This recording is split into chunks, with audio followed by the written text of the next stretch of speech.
Ay, Diyos ko po. Parang ano, sir, matagal na yan dyan? 16 years na daw ito eh. Parang naging baboy na siya, guys. Basang-basa siya. Pag pinapaliguan daw kasi, ano na lang, binubuhusan na lang nila. Binubuhusan lang ng tubig dyan. Parang dyan na rin siya tatay sa short niya. Dyan, sigurado. Kuya, anong pangalan mo? Wang! Anong pangalan mo? Pangalan! Ha?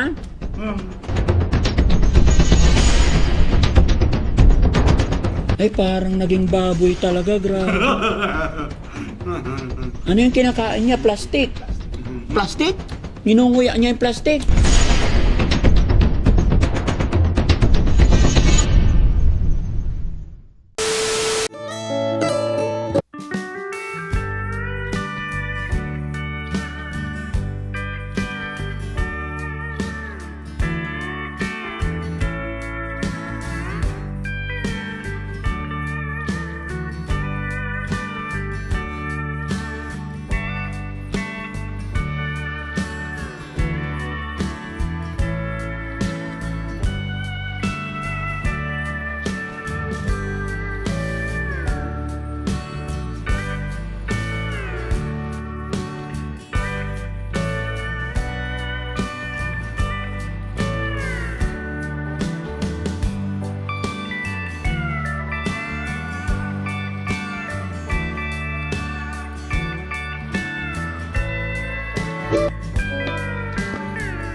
Malayo pa ba, pare? Doon? Ay, ito. Oo, yan. Ay, ala.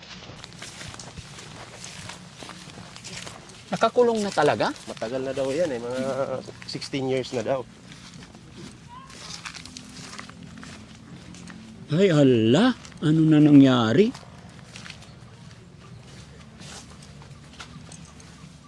Ay, Diyos ko po. Parang ano, sir, matagal na yan dyan? 16 years na daw ito eh. Parang naging baboy na siya, guys. Nakakaawa naman. 16 years na siya nakakulong 16 dyan? years. Oo. Hindi na siya, ay, basang-basa siya. Pag pinapaliguan daw kasi, ano na lang, binubuhusan na lang nila. Binubuhusan lang ng tubig dyan. Kaya nga, ano eh, pumayat. Eh, tignan mo yung damit niya. Parang dyan na rin siya tatay sa short niya. Dyan, sigurado. Dyan na. Tapos agresibo siya pag pag nagugutom. Agresibo siya. Mm. Tignan mo yung ano niya, yung pantalon niya parang puno na ng tae. Ha?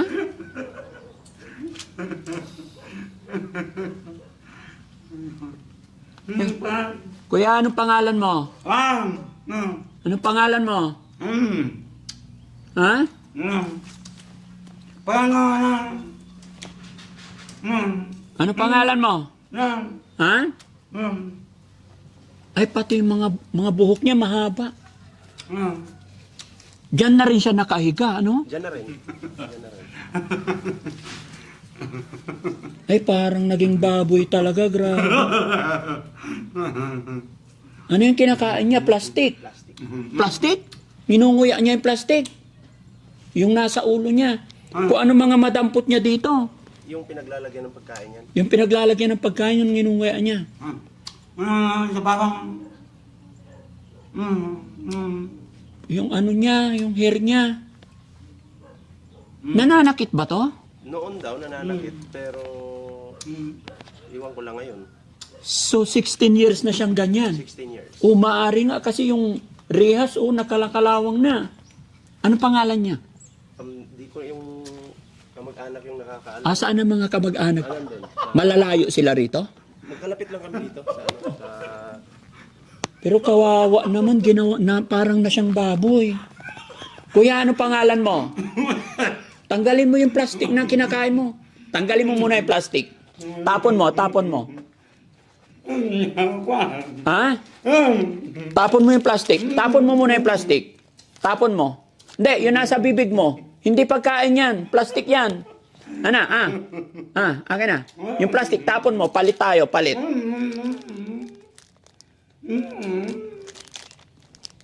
Ninunguya niya kasi yung plastic pag nalunok niya yan. Delikado. Ha? May asawa ba to, bro? wala eh. Binata to? Oo, pero ang alam ko na kapag elementary pa siya tapos nagkaganyan na.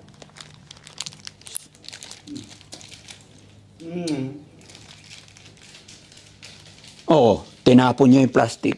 No? Tanggalin natin yung plastic. Ayan oh. Tatago siya pag binabigyan ng pagkain. Doon daw talaga yung kumakain pag kakain na siya. Oo. Doon sa gilid. Pero kawawa naman.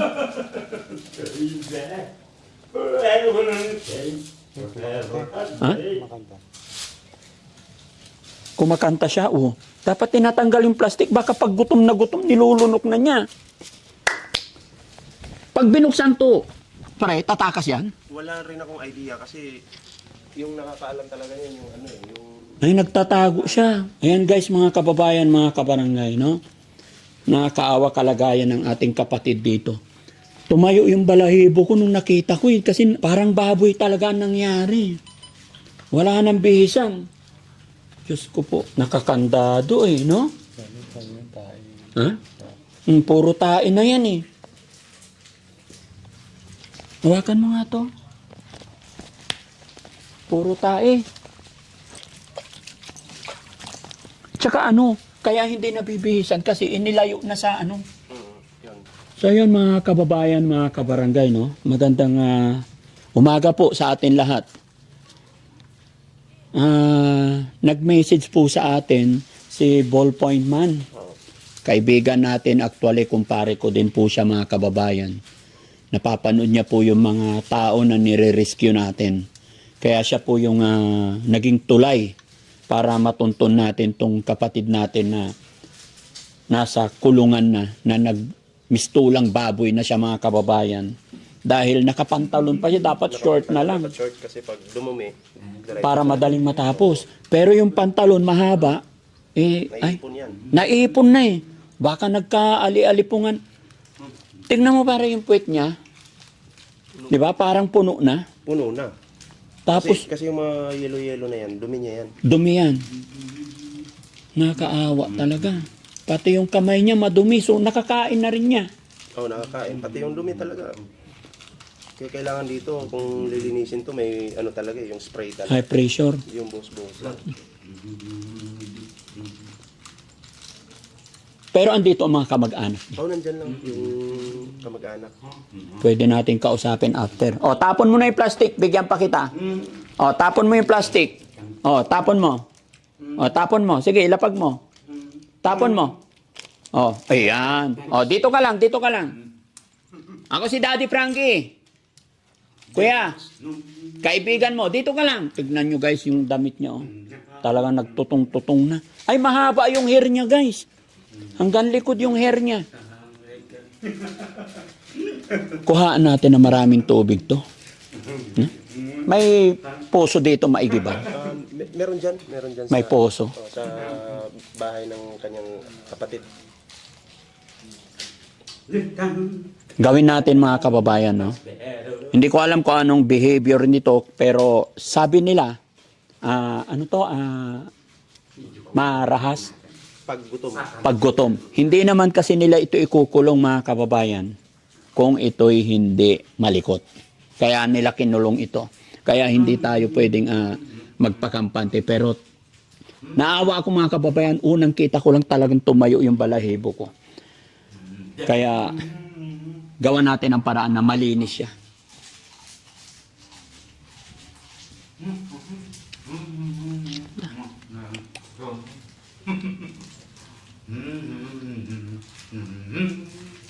Ito hindi siya nagkakasakit. Pag matutulog, dyan na lang. Ay, dyan na lang talaga, basa. Tapos yung yelo na yan, dumi yan. Tain niya yan. Oo. Kahit mapalitan man lang ng damit. Oo.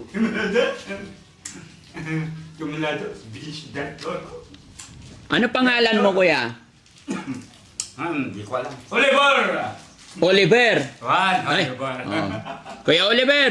Oliver! Oliver, ilang taon ka na? Hindi ko alam. Hindi mo na... Ha? Sa? Ilang taon ka na? Sa? Ano nangyari sa'yo?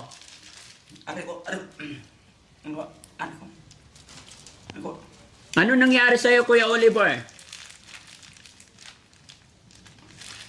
Ano ko? Ano ko? Ha? Ano nangyari sa'yo? Bakit ka nila kinulong? Aray, aray. Aray ko. Aray, aray. Aray, ako. Aray, aray. Oh, may sakit. May nararamdaman May siya. nararamdaman na. Mm-mm.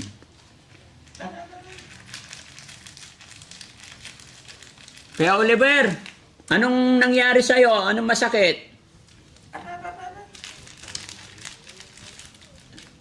Wala na talaga, no? Naging kawawa na yung kalagayan. Siyempre, nakaganyan lang lagi. O, tignan mo yung kamay. Tayo nga, pag matutulog sa semento kahit walang tubig, pagising kinabukasan, sakit na yung likod eh. Oo, Ito pa kaya eh, basa. basa.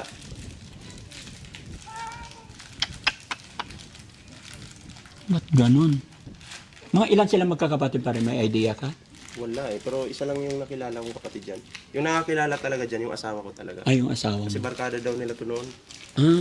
Pwede ba makausap muna yung asawa mo? Pwede. Sige, Tawagin- papuntahin natin dito. Dalawa kayo, bro. Ito mga kababayan, no, unti-unti, inaalam ko muna yung pinagmulan kung bakit. Dahil hindi tayo pwedeng basta-basta kasi nakarehas talaga. Baka mamaya pagka ito'y... Aray. Anong masakit sa'yo? Anong masakit? Ha? Anong masakit, Oliver? Ito kayo, ma'am? Okay lang? Sama ko kayo sa video? Yeah, sir. Kaya si ma'am dito. Ito ka, March. Ayan. So, mga kababayan, mga kabarangay, bago po tayo magpatuloy, pasintabi po, sakaling umabot sa inyo ang bidyong ito na natapatan na kayo ay kumakain, ipagpaumanhin nyo po, ano? Kasi talagang medyo madumi. Ano yung pangalan ni ma'am? Jelay po. Jela. Sorry. Yan, mga kababayan, mga kabarangay, sila po ang mag-asawa ang nag-reach out sa Team Daddy Frankie para mapuntahan si Kuya Oliver. At ito, nakakalungkot na sitwasyon dahil talagang mukhang baboy na siya. Sabi ng asawa niyo po, mas kilala niyo siya. Oo, dati po kayo niyan. Barkada namin yan. Matino naman siya noon.